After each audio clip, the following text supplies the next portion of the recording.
ಬರ್ತಾರೆ ಅಂತ ಇದೆ, ಟಿಕೆಟ್ ಮಾಡಿದ್ದಾರೆ ಅಂತೇಳಿ ಮಾಹಿತಿ ಇದೆ. ಅವರು ಬರ್ತಾರೆ ಅಂತೇಳಿ ನಮ್ಮ SIT ಅವರು ಎಲ್ಲ ತಯಾರಿಗಳು ಮಾಡ್ಕೊಂಡಿದ್ದಾರೆ. ನಾವಲ್ಲಿ ಹೋಗಿ ಅರೆಸ್ಟ್ ಮಾಡಂಗಿಲ್ರಿ. ಯಾರು ಹೇಳಿದ್ ನಿಮಗೆ? ನಾವು ಹೋಗಿ ಅಲ್ಲಿ ಅರೆಸ್ಟ್ ಮಾಡಿ ಎಳ್ಕೊಂಬಂದ್ಬಿಡ್ಬೋದು. ಕೇಂದ್ರ ಸರ್ಕಾರ ಸಪೋರ್ಟ್ ತೊಗೊಂಬೋದಾಗಿತ್ತು. ಇಲ್ಲ, ಅವ್ರು ಮಾಡಕ್ ಬರೋದಿಲ್ಲ. ಕೇಂದ್ರ ಸರ್ಕಾರನೂ ಕೂಡ ಯಾರನ್ನೂ ಕಳಿಸಿ ಅರೆಸ್ಟ್ ಮಾಡಿಸ್ಕೊಂಡು ಕರ್ಕೊಂಬರೋದಕ್ಕೆ ಆಗೋದಿಲ್ಲ. ಇಂಟರ್ಪೋಲಿಗೆ ಹೇಳಿರೋದು ಉದ್ದೇಶನೇ ಅದು. ಈಗ ನಾವೆಲ್ಲ ಹೋಗಿ ನೆಲಮಂಗಲದ ಹತ್ರ ಹೋಗಿ ಎಳ್ಕೊಂಬತ್ತೀವಲ್ಲ, ಹಂಗೆ ಮಾಡೋಕ್ಕಾಗೋದಿಲ್ಲ.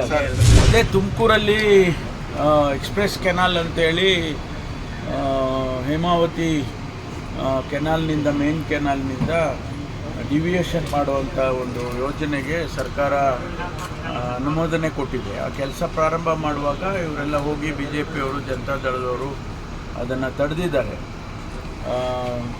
ನಾನು ಜಿಲ್ಲಾ ಮಂತ್ರಿ ಆಗಿರೋದ್ರಿಂದ ನಮ್ಮ ಮನೆ ಮುಂದೆ ಪ್ರೊಟೆಸ್ಟನ್ನು ಅಂದ್ಕೊಂಡಿದ್ದಾರೆ. ಇವತ್ತು ಪ್ರೊಟೆಸ್ಟ್ ಮಾಡೋದು ಅವರ ಹಕ್ಕು. ಅದಕ್ಕೆ ನಾವೇನು ಪ್ರತಿಭಟನೆ ಮಾಡೋದಕ್ಕೆ ನಾವೇನು ಬೇಡ ಅಂತ ಹೇಳೋದಿಲ್ಲ.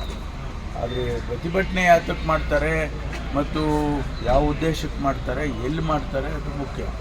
ನಮ್ಮ ಮನೆ ಮುಂದೆ ಮಾಡಿ ಪ್ರತಿಭಟನೆ ಮಾಡೋದ್ರಲ್ಲಿ ಅರ್ಥವಿಲ್ಲ. ಸರ್, ಈಗ ವಾಲ್ಮೀಕಿ ಹಗರಣದ ವಿಚಾರವಾಗಿ CM ಮನೆ ಮುಂದೆ ಕೂಡ BJP ಪ್ರತಿಭಟನೆ ಮಾಡ್ತಾ ಇದೆ. ರಾಜ್ಯಾದ್ಯಂತ ಪ್ರತಿಭಟನೆ ಕರೆ ಕೊಟ್ಟಿದೆ. ಸರ್, ಈಗಾಗಲೇ ತನಿಖೆ ಆದೇಶ ಮಾಡಿದ್ದೀವಿ. ತನಿಖೆಯಲ್ಲಿ ಎಲ್ಲ ಗೊತ್ತಾಗುತ್ತೆ.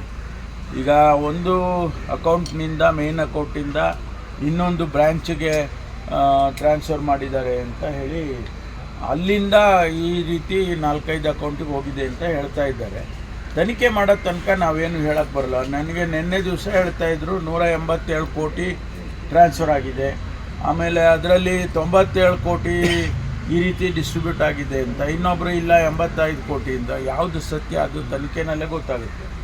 ಅಲ್ಲಿವರೆಗೂ ನಾವು ಕಾಯಬೇಕು. ಸರಿ, ಅವ್ರು ಹೇಳಿದರೆ ಅದಕ್ಕೆ ಬೇಕಲ್ಲ, ಏನಾದರೂ ಪುರಾವೆಗಳು ಬೇಕಲ್ವಾ? ಅವ್ರು ಹೇಳಿದ್ದಾರೆ ಡೆತ್ ನೋಟ್ನಲ್ಲಿ ಸಚಿವರು ಮೌಖಿಕ ಆದೇಶ ಕೊಟ್ಟಿದ್ರು ಅಂತ ಡೆತ್ ನೋಟಲ್ಲಿದೆ ಅಂತ ಹೇಳಿದೆ. ನಾನು ನೋಡಿಲ್ಲ ಅದನ್ನು ಎಕ್ಸಾಮಿನ್ ಮಾಡ್ತಾರೆ. ಡೆತ್ ನೋಟ್ಗಳಲ್ಲಿ ಪರಿಶೀಲನೆ ಮಾಡೋವರೆಗೂ ಅದನ್ನು ಸತ್ಯ ಅಂತ ಹೇಳ್ಕೊಳ್ಳೋವರೆಗೂ ಹೇಳಕ್ಕೆ ಬರೋದಿಲ್ಲ. ಕೆಲವು ಸಂದರ್ಭದಲ್ಲಿ ಡೆತ್ ನೋಟ್ಗಳು ತಕ್ಷಣ ಸಿಗ್ತವೆ, ಕೆಲವು ಸಂದರ್ಭದಲ್ಲಿ ಆಮೇಲೆ ಸಿಗ್ತವೆ, ಕೆಲವರು ಆನಂತರ ಡೆತ್ ನೋಟ್ಗಳು ಬರೆದಿಟ್ಟಿರೋ ಉದಾಹರಣೆಗಳು ಕೂಡ ಬೇಕಾದಷ್ಟಿದೆ. ಅದರಿಂದ ಡೆತ್ ನೋಟನ್ನು ಪರಿಶೀಲನೆ ಮಾಡಿ ಅದರಲ್ಲಿ ಯಾವ ರೀತಿ ಸತ್ಯಾಸತ್ಯತೆಗಳಿದೆ ಅನ್ನೋದನ್ನು ತಿಳ್ಕೊಂಡು ಮುಂದುವರಿತಾರೆ. ಅವ್ರು ಮಾಡ್ತಾ ಇದ್ದಾರೆ. ನಾನು ನಿನ್ನೆನೂ ಹೇಳಿದ್ದೇನೆ, ಈಶ್ವರಪ್ಪನವ್ರದ್ದು ಇದನ್ನು ಕಂಪೇರ್ ಮಾಡಬೇಡಿ. ಈಶ್ವರಪ್ಪನವ್ರದ್ದು ಅವ್ರದ್ದು ಹೆಸರಿತ್ತು ನೇರವಾಗಿ, ಇಲ್ಲಿ ಆ ಥರ ಇಲ್ಲ. ಆದ್ದರಿಂದ ತನಿಖೆಯಲ್ಲಿ ಆ ರೀತಿ ಕಂಡು ಬಂದರೆ ಅದು ಬೇರೆ ವಿಚಾರ ಆಗ್ತದೆ. ಅಲ್ಲಿವರೆಗೂ ಕಾಯಬೇಕಲ್ಲ.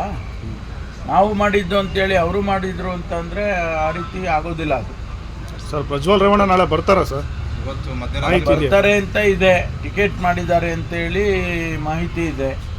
ಅವರು ಬರ್ತಾರೆ ಅಂತೇಳಿ ನಮ್ಮ SIT ಅವರು ಎಲ್ಲ ತಯಾರಿಗಳು ಮಾಡ್ಕೊಂಡಿದ್ದಾರೆ.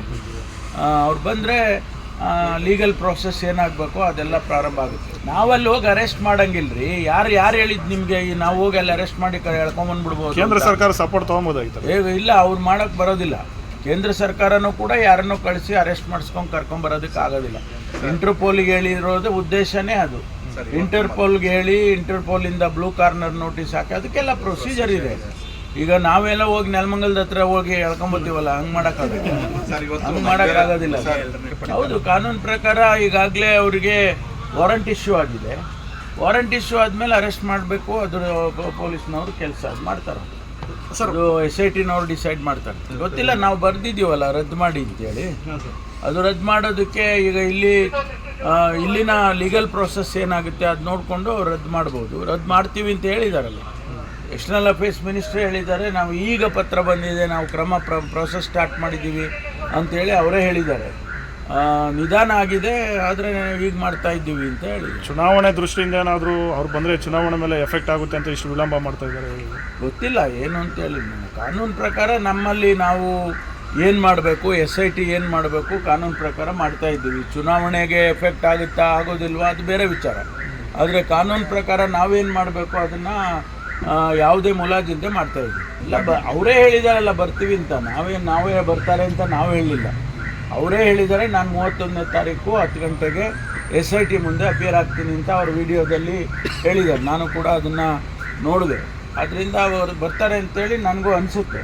ಯಾಕೆಂದರೆ ಈಗಿನ ಡೆವಲಪ್ಮೆಂಟ್ಸು ಬರಲಿಲ್ಲ ಅಂತಂದರೆ ಪ್ರಾಸೆಸ್ ಮುಂದುವರಿಯುತ್ತೆ. ಪಾಸ್ಪೋರ್ಟ್ ಕ್ಯಾನ್ಸಲ್ ಮಾಡೋದು, ಆಮೇಲಿಂದ ಇಂಟರ್ಪೋಲ್ನವರಿಗೆ ಮತ್ತು ತಿರ್ಗಾ ನಾವು ರಿಕ್ವೆಸ್ಟ್ ಮಾಡ್ತೀವಿ.